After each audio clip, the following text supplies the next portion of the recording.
И если ты сейчас смажешь дерматит у ребенка, смотри это до конца, потому что это не просто сыпь, это ребенок, который не может нормально спать из-за зуда, расчесывает кожу до ран, постоянно в обострении.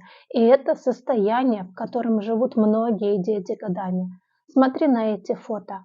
Это один и тот же ребенок.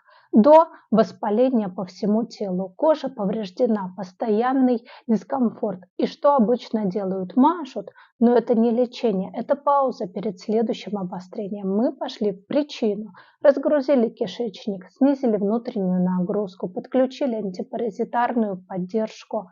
И вот результат. Чистая кожа, ребенок спокойный, без конечного по кругу. Это не совпадение, это когда работаешь правильно. Если ты узнала своего ребенка, не жди следующего обострения, напиши дерматит, и я скажу, есть ли у вас такая же проблема.